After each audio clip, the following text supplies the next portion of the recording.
तो thank you आज जी, बहुत ही धन्यवाद। खुशी का विषय है कि हमारे मध्य श्रद्धेय श्री ऋषि राम जी उपस्थित हैं। योग विज्ञान संस्थान के आप संस्थापक एवं प्रधान हैं। योग विज्ञान संस्थान जिसका उद्देश्य है मानव कल्याण, विचारधारा है सबको सुखी रखना और माध्यम है योग। यह आपने ही बनाया है।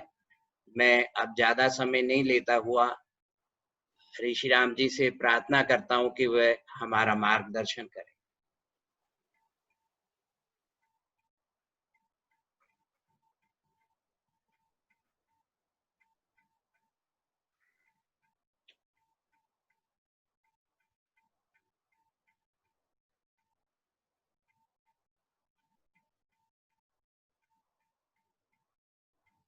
साधकगण,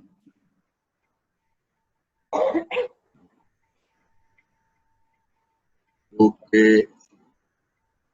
आज इस शुभ अवसर पर मैं आप सबको बहुत बहुत बधाई देना चाहता हूँ। योग विज्ञान संस्थान हमारी संस्था एक अनूठी ऐसी संस्था है जो रोज योग कराती है, और योग किसी की देखरेख में कराती है। ये बहुत बड़ी बात है, छोटी बात नहीं है। जिसको जैसी सुविधा हो वैसे कराती है। हम लोग आज मैं थोड़ा आपको आसन, प्राणायाम, ध्यान जो आप करते हैं रोजाना, उसके बाद क्या करना है ये थोड़ा सा विचार मैं आपको देना चाहता हूँ। हमारी शारीरिक व्याधियां तो दूर होंगी ही, इसमें कोई शक नहीं है। अभी आपने पहले सुना है कि कोविड से एक व्यक्ति को राहत मिली।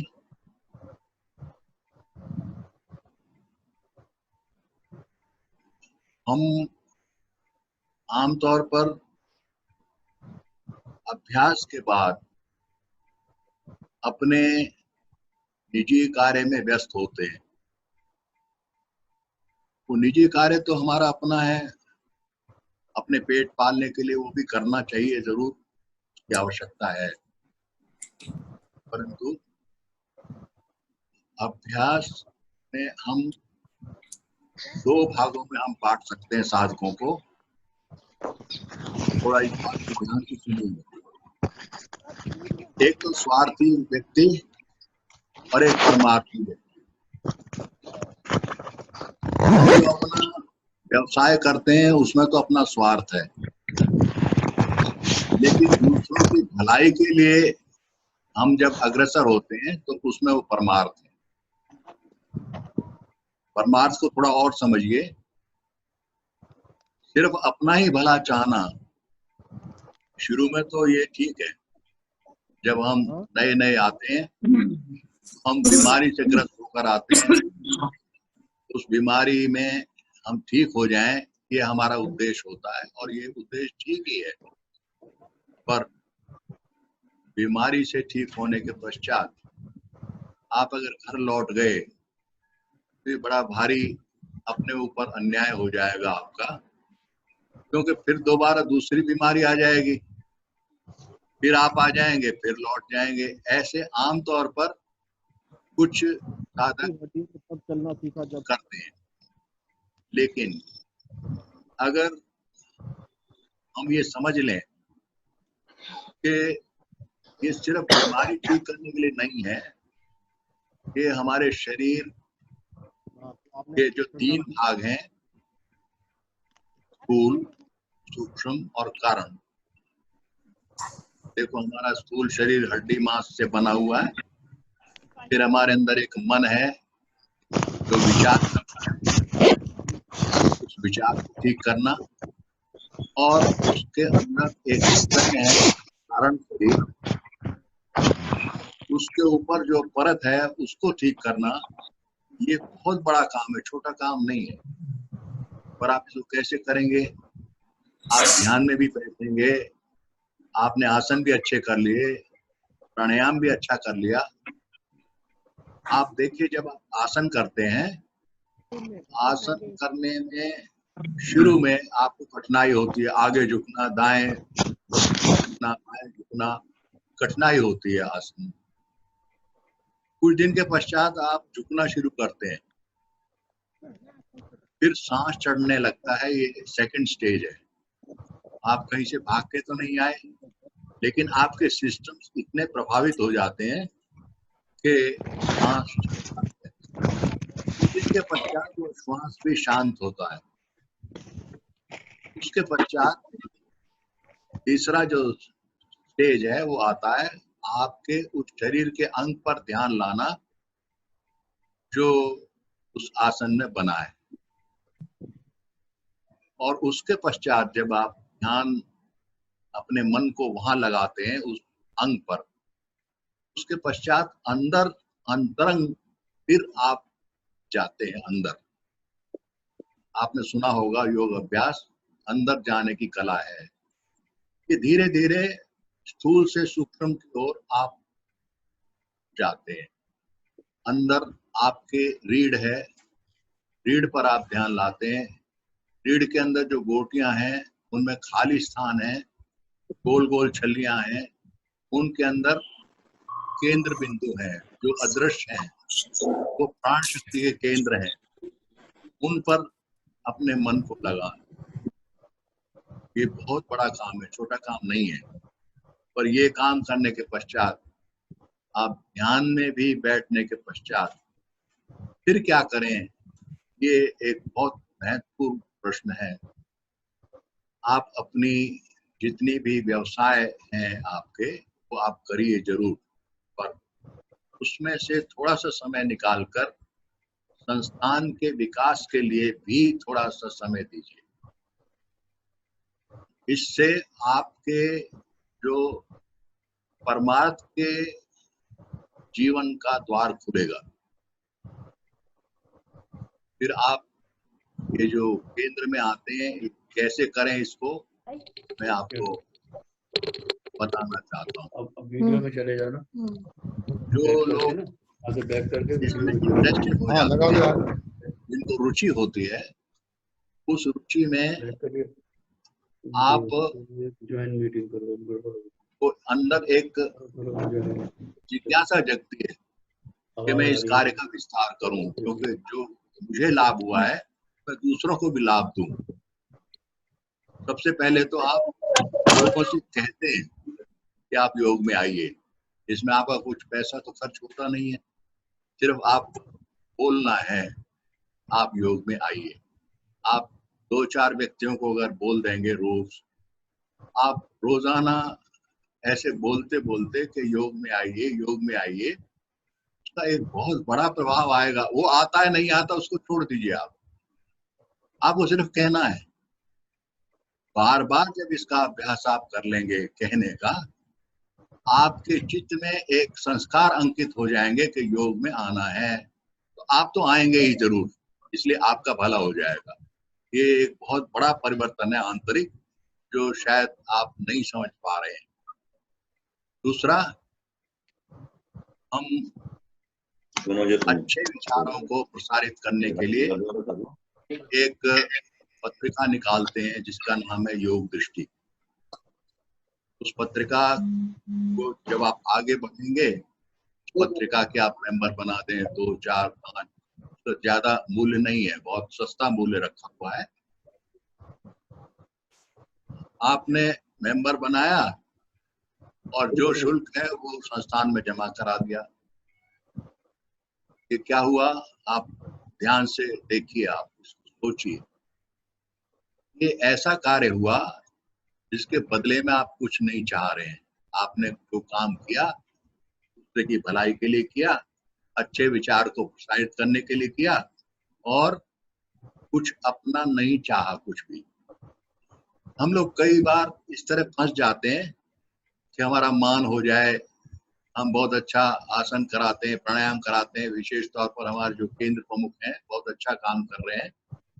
कई दफा उनके मन में ये आता है कि ओह मैं तो बहुत बड़ा काम कर रहा हूँ, बस यही हमारी गिरावट आती है। आप उसको छोड़ दीजिए, आप संस्थान के ऊपर इतना निर्भर हो जाइए कि आप जो भी कर रहे हैं संस्थान के आदेश अनुसार कर रहे हैं। इसके बाद आपको ये कला आ जाएगी कि जो कार्य आप करें वो ईश्वर के प्रति समर्पित कर दें। ये बहुत बड़ी जीवन की कला है रहने की। आप सब कार्य करते हुए अपने मन को वहां लगाइए, उससे आपको उसके दुष्परिणाम या अच्छे परिणाम लगेंगे ही नहीं। सब काम आप करते हुए, मैं आपको 2 मिसालें दे। हनुमान जी ने लंका जला दी, उनको कोई पनिशमेंट हुई नहीं। क्यों? क्योंकि उन्होंने अपने आप नहीं जलाई, आदेश दूसरा था, ऊपर से था। अर्जुन ने कितने आदमी मारे होंगे महाभारत में, उनको भी कोई किसी तरह की लानतान नहीं मिली, बल्कि प्रशंसा करी कृष्ण ने, बल्कि उन्होंने कहा कि लड़ो, मारो इनको। ये एक बहुत बड़ी विद्या है। आप अपने मन को अपने इष्ट में लगाएं और काम हाथ से संसार के करें। ये अगर आपने सीख लिया, जो संस्थान सिखाना चाहता है, आपका जीवन सफल हो जाएगा, आपको परम उपलब्धि होगी और ईश्वर प्राप्ति का एक मार्ग खुलेगा। आपने ईश्वर को देखा नहीं है कभी, लेकिन अगर आप इस राह पर चलेंगे, आप समझिए ईश्वर आपके पीछे पीछे आएगा। ईश्वर आपको ढूंढेगा कि बंदा कहाँ है, जो ऐसा बड़ा काम करता है, जो मेरी कायनात को, जो मेरे बंदों की सेवा कर रहा है, कैसा आदमी है। इसलिए आप लोगों को जो मैंने शुरू में बताया कि हम 2 भागों में बांट सकते हैं साधकों को, एक स्वार्थी और एक परमार्थी। स्वार्थी शुरू में होना तो ठीक है, लेकिन कुछ साधना करने के पश्चात उसको परमार्थी की ओर बढ़ना चाहिए, ताकि आपके जीवन में सुखी हो, शांति हो, आनंद हो। आप सब चाहते हैं आपको कभी दुख ना हो। आपको पता है इसका सूत्र क्या है? इसका सूत्र यही है, आप जब सबको सुख बांटना शुरू करेंगे, आपको बहुत अधिक मात्रा में सुख आएगा लौटकर। जो कुछ आप देते हैं, आप पैसा देंगे, दान करेंगे, पैसा आपको लौट के आएगा। आप जो कुछ भी अपने हाथ से छोड़ते हैं, उससे आपको उस वस्तु की बहुमूल्य मात्रा में उपलब्धि होगी। और ये एक बहुत बड़ा सूत्र है कि चाहे आसन हो या प्राणायाम हो या ध्यान हो, आप उसमें छोड़ना ही सीखते हैं। ये आप इसको ध्यान रखिए। मैंने अभी आपको जैसे बताया कि शरीर में एक केंद्र से आप हटे, स्थूल शरीर से हटे, फिर सूक्ष्म शरीर में आए, उसके बाद फिर कारण शरीर में आए। इस प्रकार से धीरे धीरे आप छोड़ना सीखते हैं। छोड़ने का मतलब ये कि हाथ से छोड़ना नहीं, मन से छोड़ना। ये छोड़ना बहुत बड़ी ताकत है, छोटी ताकत नहीं। पकड़ना तो बहुत आसान है, लेकिन छोड़ना बहुत कठिन है। योग अभ्यास आपको पकड़ना और छोड़ना दोनों में सम अवस्था रहने के लिए बहुत बड़ी शिक्षा देता है। ये हमारे जितने केंद्र हैं, आप इनको ये मत समझिए कि कोई जिम्नास्टिक हैं या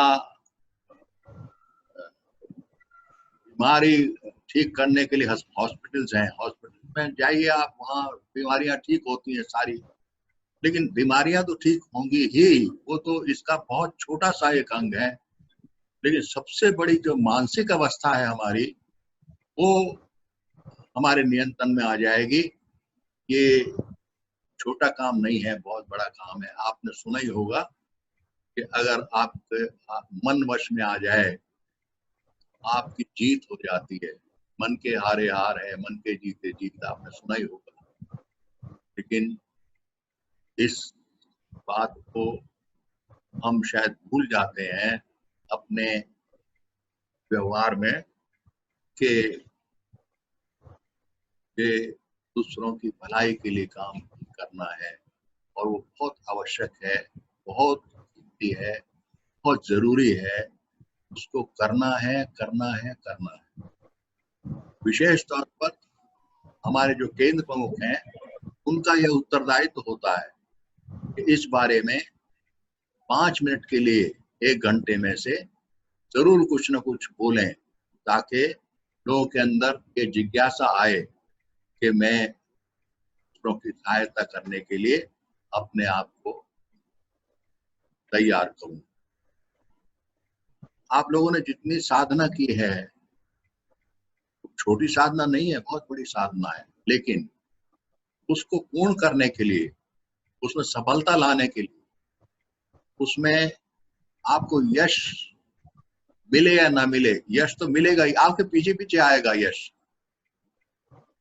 सबसे बड़ा काम यही होता है, आप अपने इस परमार्थ का काम है उसमें रुचि लेकर, थोड़ा समय निकालकर उसके लिए आप काम करें, जरूर करें।